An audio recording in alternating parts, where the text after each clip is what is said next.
On behalf of my colleagues as Speaker of the House, I'm pleased to bring greetings to each and every one of you. I'm sad to bring condolences to the family, to John Miles, to the entire Lewis family. Thank you for sharing John Lewis with us.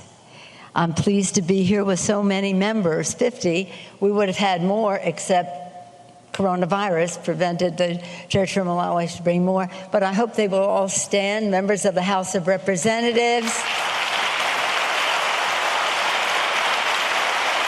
Senators Harris and Booker, who are with us as well. Senators Harris and Booker.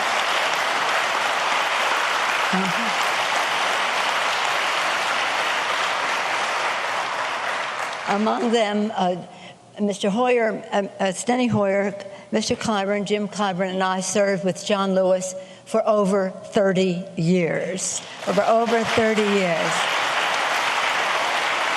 And in our group, we have senior members and we have members of our freshman class.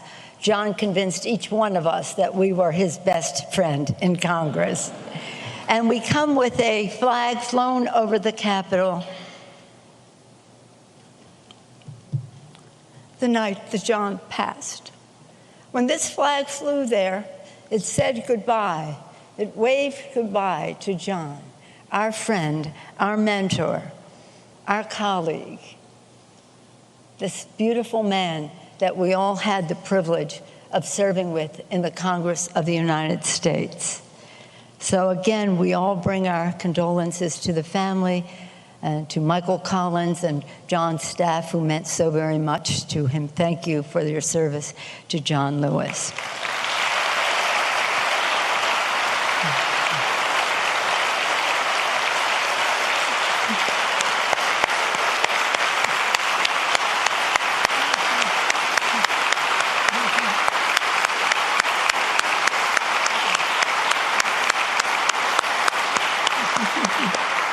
There are many things we're grateful to the family for and to the staff for, and we commend them for, but let's acknowledge the stamina they have had to keep up with John even as he passed on from Troy to Selma to Montgomery to Washington and now to Atlanta to be at rest.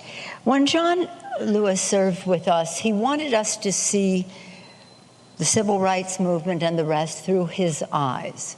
He told us so many stories. He taught us so much.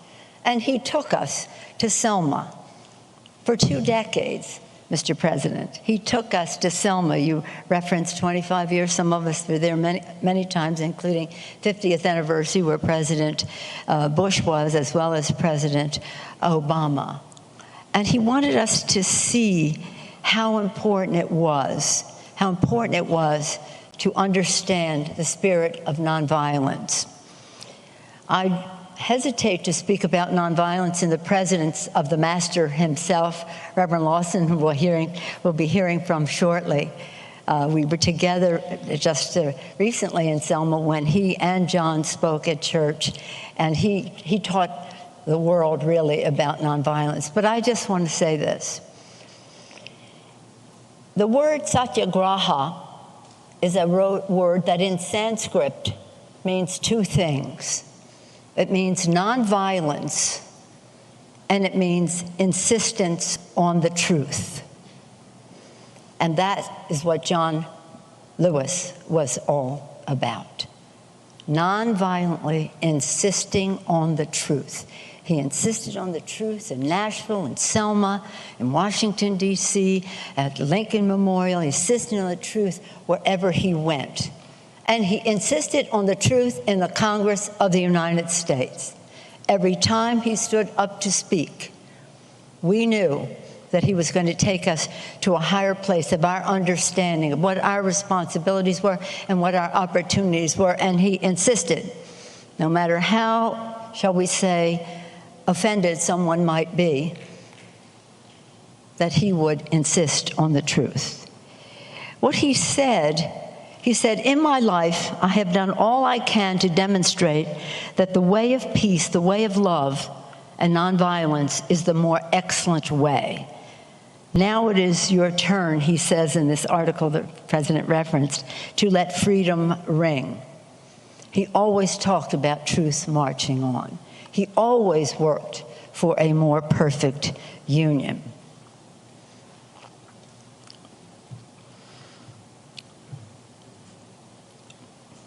Over the 4th of July weekend, I had the privilege of visiting with John, and I brought him this flag pin that I wear, one just like it. Why I did so on that 4th of July weekend was because it is engraved with something that says, "One country, one destiny."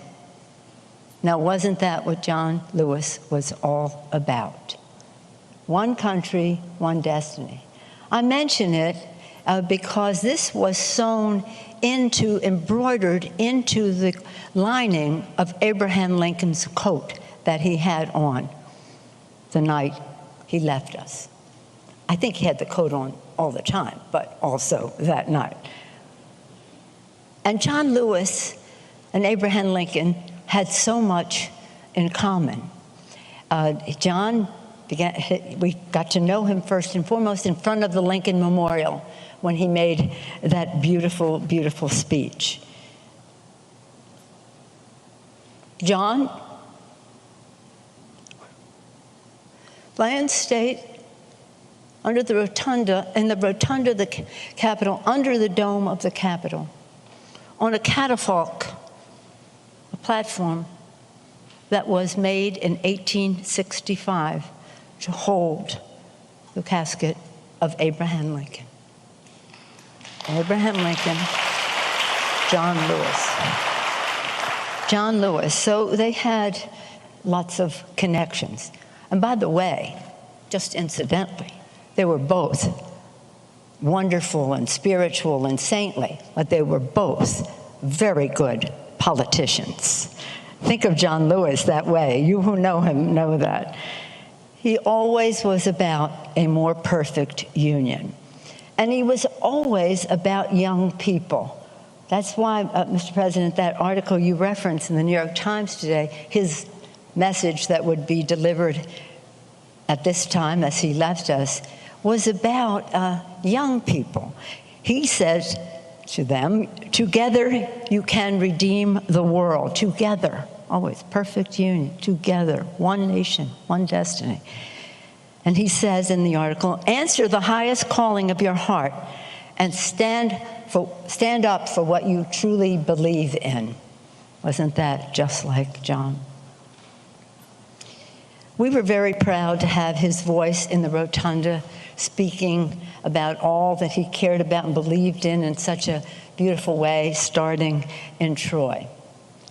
I started my remarks by talking about the flag that waved over the Capitol to say goodbye to John as he began his passage. But what I want you to know, in addition to how revered he is in the Congress, so revered that, he was a bit mischievous. When he would say, "Let's make some good trouble," he always had sort of a twinkle in his eye and a kind of a spark about it all. And my colleagues can tell you that when he cooked up having the sit-in on to get the Republican leadership to put the gun violence prevention bill on the floor, when he did that and all the members followed him, the floor was covered with people, and thought for a moment that perhaps the police might, because it was disruptive, good trouble. It was clear to them that if they were to arrest John Lewis for doing that, they were going to have to arrest the entire House Democratic caucus.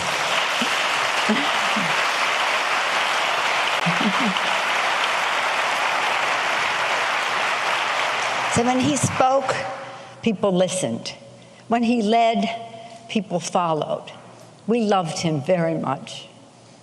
As his official family, we mourn him greatly. He shared so much with that his love for his district, his family.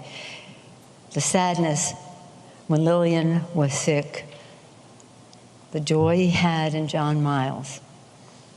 But as I said, we waved goodbye to this person, our leader, our friend, this, shall we say, humorous. He loved to dance. He loved to make us laugh, sometimes while he was dancing. He said, my granddaughter Bella said to him, did you ever sing in the civil rights movement? He said, they asked me to sing solo one time. Solo so that nobody could hear me. But anyway, getting back to that flag-waving goodbye to this person we just loved officially, personally, in every way, politically too. The last night he was at the Capitol, it wasn't raining. Thousands of people were showing up to pay their respects. A little bit after 8 o'clock, there was a double rainbow. A double rainbow. But it hadn't rained. It was a double rainbow over the casket. And for us, it was, we waved goodbye when he started to leave us. He was telling us, I'm home in heaven. I'm home in heaven with Lillian. We always knew he worked on the side of the angels, and now he is with them. May he rest in peace. Hey, NBC News viewers, thanks for checking out our YouTube channel. Subscribe by clicking on that button down here, and click on any of the videos over here to watch the latest interviews, show highlights, and digital exclusives. Thanks for watching.